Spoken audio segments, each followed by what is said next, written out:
sum and product of the roots. So describe the relationship between the coefficient and the roots of a quadratic equation. So ano nga ba yung sum and product of the roots? From the term itself, sum.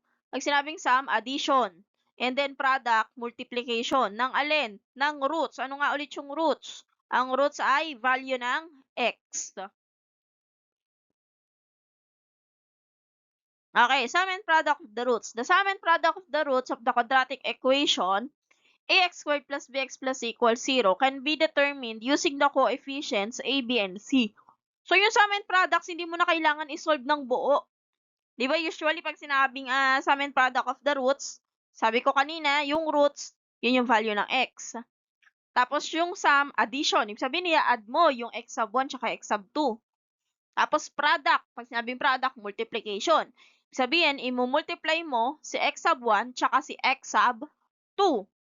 Pero, hindi mo na kailangan isolve ng buo yung equation para makuha si sum and product of the roots. Pwede mo siyang masolve gamit lang ang A, B, and C. Okay? Gamit lang yung pag-identify ng A, B, and C. Now, remember that the roots of the quadratic equation can be determined using the quadratic formula. X is equal to negative b plus minus square root of b squared minus 4ac all over 2a. From the quadratic formula, let x sub 1, yung una nating x, negative b plus square root of b squared minus 4ac all over 2a. And x sub 2 equals negative b minus square root of b squared minus 4ac over 2a be the roots. Na kinuha niya sa x sub 1 at sa x sub 2 using the quadratic formula. Pinaghiwalay yung plus and minus. Now, remember, di ba, pag ginagamit natin si formula, talaga namang by the time na umabot tayo sa dulo, pinaghiwalay natin yung plus at yung minus as x sub 1 and x sub 2 para makuha si roots. Sana eh. Now, the sum of the roots, instead na mag-add ka ng x sub 1 at x sub 2, instead na isolve mo yung x sub 1 tsaka x sub 2, tapos i-add, pwede mo na lang gamitin yung a, b, and c. Okay? So, sum of the roots, ang formula niya, negative b over a. So, yun lang yung formula niya. Tapos, his product of the roots naman, x sub 1 times x sub 2. So, ang formula niyan, c over a. So, let us have an example. Solve for the sum and product of the roots. So, ito pa din yung example natin dun sa nature of the roots. So, same example lang tayo from the nature of the roots. So, ayan. So, given x squared minus 7x minus 8 equals 0. Okay. So, again, ang a natin dito ay 1, b is negative 7, c is negative 8. So, let us solve for the sum of the roots. Pag sinabing sum, ang formula niya, negative b over a. So, by substitution, x sub 1 plus x sub 2. Sum. Kasi sum nga eh. X sub 1 plus x sub 2. So, we have negative. Tapos, ang b natin ay negative 7. So, we have negative 7 over. Ang a natin ay 1. Now, remember, ang over 1, invisible po yan. Okay? So, magiging invisible yan. So, hindi na natin isusulat yung denominator. Now, we have 2 negative here. Negative times negative, we will have positive. So, ibig sabihin, x sub 1 plus x sub 2 is 7. Now, for the product of the roots, we have x sub 1 times x sub 2. Ang formula naman niya, c over a. So, x sub 1 times x sub 2. Substitution tayo, negative 8 ang c natin, tas ang a natin ay 1. Again, hindi na isinusulat ang over 1, that is invisible. So, we have negative 8. Ito yung ating product of the roots. Now, kung babalikan natin yung sagot natin dyan, sa nature of the roots, nung sinolve yan, ang sagot dito sa given na to, ang x sub 1 nito ay, ano nga ulit? Positive 8 and negative 7. Ay, negative 7, negative 1. Okay, pakita ko na nga lang ulit. So, x squared So we have x squared minus 7x minus 8 equals 0. So ang factor nito kasi ay x minus 8 tsaka x plus 1. So, zero product property. So, si 8, lilipat natin, x sub 1 natin ay positive 8. Tapos ito, pag nilipat, magiging negative, x sub 2 ay negative 1. Na kapag sinunod mo yung x sub 1 tsaka x sub 2, pag inad mo siya, tignan natin dito ha, x sub 1 natin ay 8. 8 plus, ang x sub 2, negative 1. X plus negative 1, that will become 8 minus 1. 8 minus 1, we have 7. So, ibig sabihin, tama talaga yung solve natin dito using the formula. Now, pag ginawa naman natin yun nandito, multiply daw. So, 8 times negative 1, we have negative 8. So, again, tama pa din. Yun ang solve natin. Kaya sinasabi ko kanina na hindi yun na kailangan isolve ng buo yung equation. Kasi katulad nito, sinolve ko pa yung equation. Okay, solve the equation para makuha si x sub 1 tsaka si x sub 2. Tapos, tsaka ako nag-add and multiply. Pero pwedeng hindi mo siya gawin. Just use the formula. Ang formula ng sum, negative b over a. Si product, negative 8 over 1. So, sa mga next example natin, hindi na natin isosolve yung values ng x sub 1 and x sub 2. We will just use the formula. Okay? So, let us have the second example. 4x squared minus 4x plus 1 equals 0. So, again, ang a nito ay 4.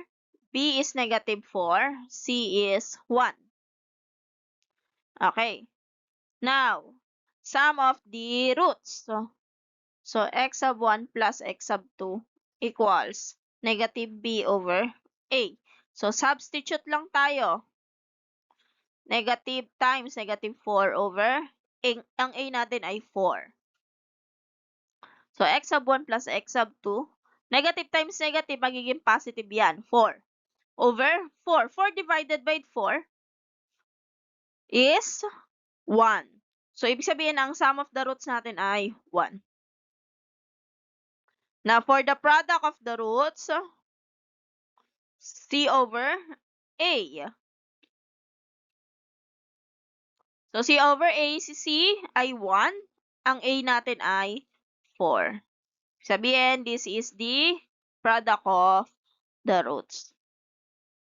If I remember correctly, ang values ng x sub 1 and x sub 2 nito ay 1/2 pareho. So, 1/2 plus 1/2, magiging 1. Tapos, 1/2 times 1/2, we have 1/4. Okay. So, nasolve natin si sum and product of the roots. Okay, so let us have our last example for the sum and product of the roots. So, 3x squared plus 9x plus 11 equals 0. So, ang a natin ay 3, b is 9, and c is 11. So, ang sum of the roots, again, ang formula, negative b over a. So, by substitution, so we have negative, ang b natin ay 9 over a natin ay 3. 9 divided by 3 ay 3. Huwag kakalimutan yung sign. So, we have negative 3. So, this is the sum of the roots. Now, for the product of the roots, we have c over a. Now, by substitution, ang c natin ay 11, ang a natin ay 3. Now, as you can see, pag dinivide natin yan, that will become a decimal. So, wag na po natin i-divide. Let it remain an improper fraction. So, ayan na yung final answer. Okay. So, let us now proceed to the sheet work.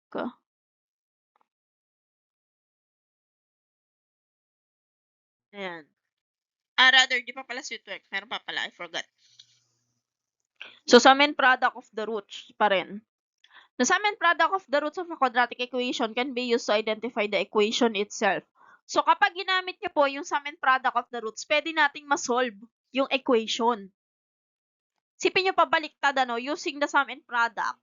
makukuha natin ano yung equation na pinanggalingan nitong sum and product na to. Now, paano nga ba ginagamit yung sum and product para makuha yung ating equation? So, we have to represent the roots as r sub 1 and r sub 2. Root 1 and root 2. So, ganito siya. Lalagay natin yung variable na x squared. Siyempre, yung x na variable. So, we have x squared minus, ito yung sum of the roots. Tapos, ilalagay mo dito si variable x kasi siya yung linear term. Okay? And then, ito yung ating product of the roots. Okay? X squared minus sum x plus product equals 0. Okay? Or, using the formula, x squared minus, parenthesis, yung formula ng sum of the roots, negative b over a, x plus product of the roots, c over a, equals 0. Now, let us have an example. So, meron tayong tatlong example dito. Find the quadratic equation whose roots are x sub 1 is 1/2, x sub 2 is 3, x sub 1 is 7, x sub 2 is negative 3, and lastly, x sub 1 is negative 4, and x sub 2 equals 7. So, let us have an example. X sub 1, 1/2, number 1. And x sub 2 is 3. Now, kunin muna natin yung sum of the roots. So, 1/2 plus 3. Paano na nga ba tayo mag-a-add ng whole number tsaka fraction? So, para mag-add ng whole number tsaka fraction, kailangan natin kunin si LCD. So, paano natin malalaman yung LCD niya? Now, remember, yung whole number na 3, meron yung invisible over 1. So, kunin muna natin yung dalawang denominator. We have 2 tsaka 1. And then, kukunin natin yung multiples nila. When we say multiples, yun yung 2, 4, 6, 8, 10, 12, and so on and so forth. Okay? Tapos si 1, ang multiples niya, 1, 2, 3, 4, 5, 6, 7, so on and so forth. Nakukunin natin yung least, kasi ibig sabihin ng L dito, least. Least common, pinakamababa na pareho. So, ang least common natin dito, we have 2. Okay? So, yung LCD natin ay 2. So, ang mangyayari dyan, magkakaroon na tayo dito ng all over 2. Na ano nga ba gagawin natin sa numerator? So, ang gagawin mo dyan, LCD divide sa denominator natin na luma. Dito. So, LCD divided by 2, we have 2. Tapos, multiply natin sa numerator. LCD divided by 2, we have 1 times 1, 1. Again, dito ulit, LCD divided by denominator. So, LCD divided by 1. So, we have 2 times 3. We have 6. So, ganyan siya. So, x sub 1 plus x sub 2 is 1 plus 6. We have 7 over 2. So, ito yung ating sum of the roots. So, nagagamitin natin later sa pagsosolve ng equation. Okay. Now, for the product of the roots, i-multiply lang natin si x sub 1 tsaka si x sub 2. So, x sub 1 times x sub 2. So, 1/2 times 3. So, x sub 1 times x sub 2. So, kapag nagmumultiply tayo ng whole number tsaka ng fraction, multiply nyo lang sa numerator. And then, copy the denominator. So, 1 times 3, we have 3 over 2. So, ito yung ito yung product natin. So, nakuha na natin yung sum and product of the roots. Now, again, yung formula natin ay x squared minus x sub 1 plus x sub 2 x plus, x, lagay natin r sub 1, r sub 2. Plus r sub 1 times r sub 2 equals 0. Yung r, yun yung roots. So, nakuha na natin yung sum of the roots natin. Ang sum of the roots natin ay 7 over 2. So, we have minus 7 over 2x. Plus, nakuha na din natin yung product. Ang product natin ay 3 over 2. equals 0. Now, as we can see, meron tayong denominator. So, tatanggalin natin si denominator. So, since yung denominator natin ay parehong number 2, so magmumultiply tayo on both sides ng 2. So, we have to multiply 2 on both sides. Now, kapag nag-multiply ka ng 2, lahat sila imumultiply mo sa 2, lahat ng terms. Imumultiply natin. So, we have 2 times x squared, 2x squared. And then, ito, makakancel yung denominators nila na 2. Tsaka yung minumultiply mo na 2 sa kanila. Okay? So, ang mangyayari dyan, minus 7x plus 3 equals 0. Ngayon, ito na po yung equation na pinanggalingan ng roots na yan. Na-solve na natin ang equation. Final answer. Okay, let's have another example. X sub 1, 7, and x sub 2 ay negative 3. So, again, i-add muna natin yan. So, instead na x, gamitin ko na lang yung term na yung r. R sub 1 plus r sub 2 para hindi kayo masyadong malito. So, yung r sub 1, yun yung x sub 1.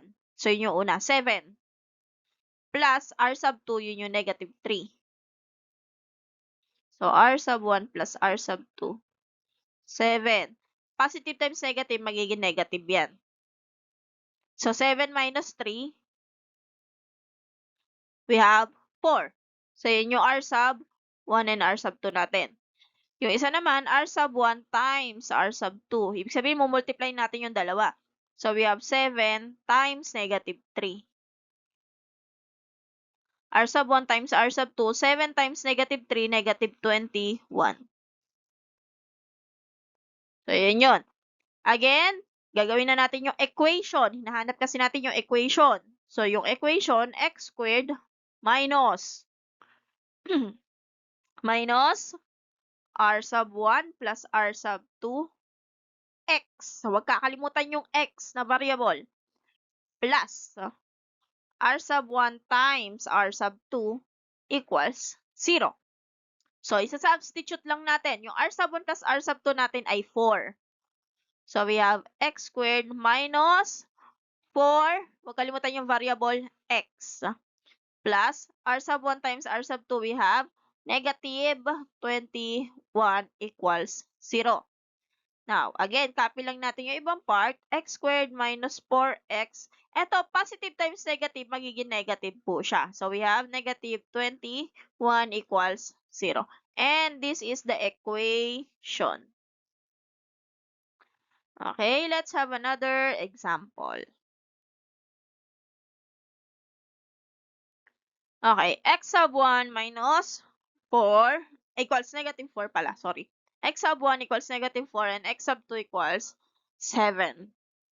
So, try muna natin ulit. Kunin ang r sub 1 plus r sub 2. So, yung una, negative 4, plus yung pangalawa, 7. R sub 1 plus r sub 2.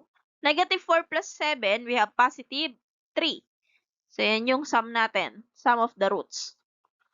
For the product of the roots, r sub 1 times r sub 2. Multiply natin yung dalawa. Yung una, negative 4, times yung pangalawa, 7. Negative 4 times 7, we have negative 28. So, yun yung ating product of the roots. So, let us now identify the equation. So, yung equation of the root, x squared minus sum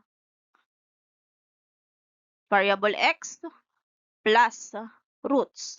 Product of the roots equals 0. So, we have x squared minus, ang sum natin ay 3x plus ang ating product, negative 28 equals 0. Positive times negative, we have negative equals 0. Final answer. Ito na yung equation.